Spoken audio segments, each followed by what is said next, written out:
Saya Hodijah Makarim. Assalamualaikum warahmatullahi wabarakatuh. Saya Hodijah Makarim. Topik kita kali ini adalah latar belakang analisis isi.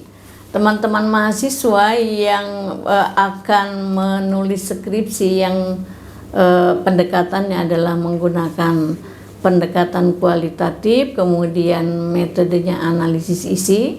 Pada kesempatan ini saya akan sampaikan bagaimana cara membuat latar belakangnya gitu ya. Jadi ada beberapa pertanyaan kalau analisis isi membuat latar belakangnya seperti apa gitu. Nah, pada saat ini saya akan beri gambaran ya supaya teman-teman bisa lebih cepat membuat latar belakang, tidak bingung ya, tidak lama-lama. Kalaupun 1-2 kali diperbaiki, yang ketiganya sudah di ACC latar belakangnya ya. Nah, sebelum itu kita pahami dulu bahwa data yang dianalisis dalam analisis isi itu adalah data yang terdokumentasi, bisa itu buku, bisa novel, bisa film ya. Jadi data yang sudah terdokumentasi. Nah, di dalam analisis isi ini jadi biasanya yang digunakan adalah satu dokumen gitu ya, tidak membandingkan antara satu dokumen dengan dokumen yang lain. Jadi betul-betul satu saja yang diangkat, kemudian dimaknai apa yang akan dianalisis. Nah, kemudian bagaimana langkah-langkahnya sebelum sampai kepada cara menulis latar belakangnya? Saya sampaikan dulu langkah-langkah penelitian analisis isi atau content analysis.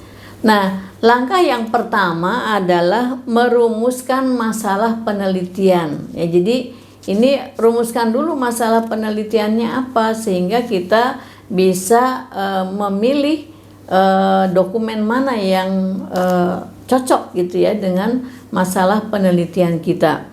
Kemudian yang langkah kedua adalah menyiapkan kajian teoritis atau landasan teori yang akan digunakan. Jadi teman-teman mahasiswa itu pernah tanya, kalau analisis isi itu pakai bab 2 enggak sih misalnya?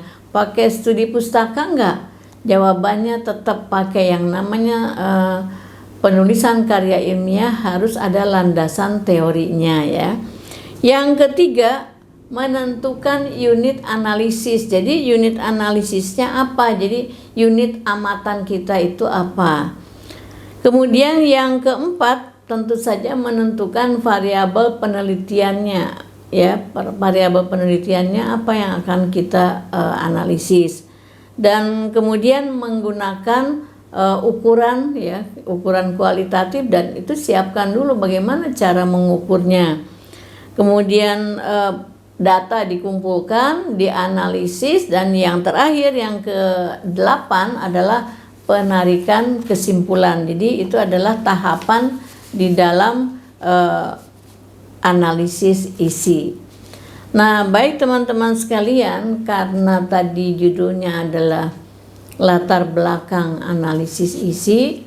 Nah, sekarang kita lihat, kalau di dalam penelitian kuantitatif, latar belakang dimulai dari proses berpikir deduktif ya, dari umum ke khusus.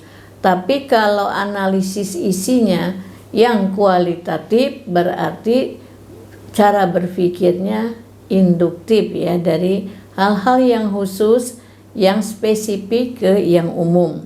Nah, apa saja isi dari latar belakang itu? Yang pertama adalah ya, diawali dengan kemukakan alasan-alasan ilmiah dari peneliti yang ingin disampaikan di awal paragraf ya.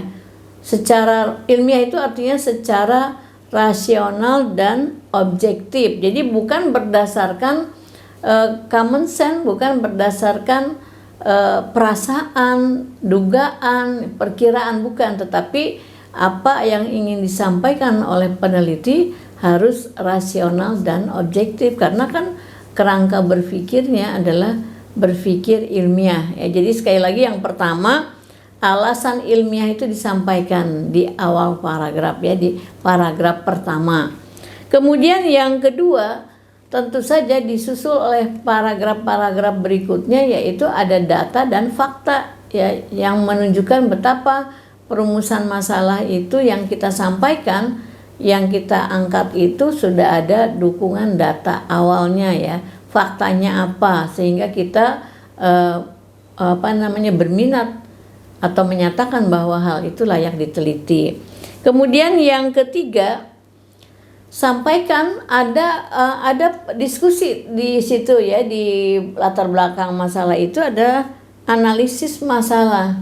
Jadi diskusi di situ artinya ada data yang kita dapatkan dari sumber yang satu, ada data yang didapatkan dari sumber yang lain. Kemudian kalau ada teori nggak usah banyak-banyak, ada teori yang kita gunakan satu atau dua, karena latar belakang itu sesungguhnya lebih banyak kepada hasil observasi dan hasil pendahuluan, studi pendahuluan kita ya. Jadi kalaupun mau pakai satu atau dua nggak apa-apalah ya.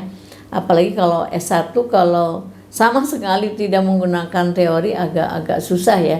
Jadi pada tahap ketiga diisi latar belakang masalah ini adalah analisis masalah itu ya, dengan diskusi dengan dukungan teori satu atau dua teori yang kita gunakan. Kemudian berikutnya adalah paragraf berikutnya adalah penjelasan tentang mengapa penelitian itu dianggap menarik oleh kita ya. Jadi kenapa penelitian itu dianggap menarik dan dianggap layak untuk kita teliti, itu biasanya didukung oleh hasil-hasil studi pendahuluan kita ya. Jadi kalau yang pertama tadi alasan ilmiahnya apa, kemudian disusul dengan gambaran yang kita sampaikan tentang data dan fakta yang mendukung tentang alasan-alasan ilmiah kita di awal paragraf. Kemudian ada diskusi ya di paragraf berikutnya. Diskusi itu isinya adalah ya perdebatan kecil, misalnya ada teori yang mendukung, ada teori yang menolak dan sebagainya. Tetapi intinya teori yang kita gunakan di latar belakang masalah adalah teori yang mendukung masalah penelitian kita gitu ya.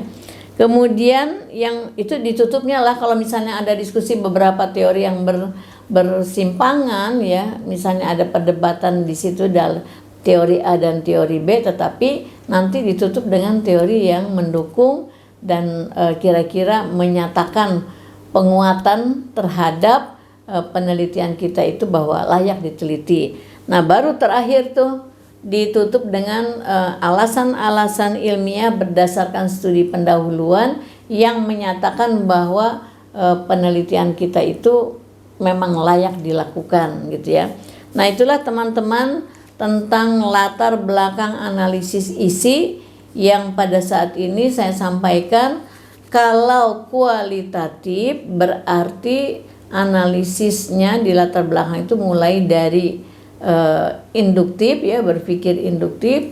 Tapi kalau analisis isinya yang kuantitatif berarti dimulai dengan landasan berpikirnya yang deduktif.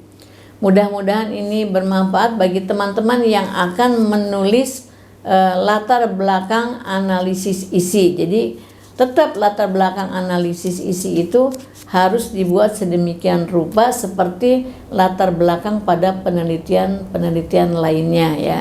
Jadi jangan lupa bahwa yang dianalisis itu adalah dokumen ya, data yang terdokumentasi, apakah berbentuk buku, berbentuk novel, atau drama, sinetron, atau film, atau mungkin pesan-pesan dakwah ya, atau pesan-pesan seni yang lainnya yang sudah terdokumentasi dengan baik, tentu saja yang sesuai dengan kaidah-kaidah ilmiah yang layak untuk kita teliti. Terima kasih, mudah-mudahan bermanfaat dan bisa membantu teman-teman yang berminat untuk meneliti tentang analisis isi. Sampai ketemu di lain kesempatan. Assalamualaikum warahmatullahi wabarakatuh.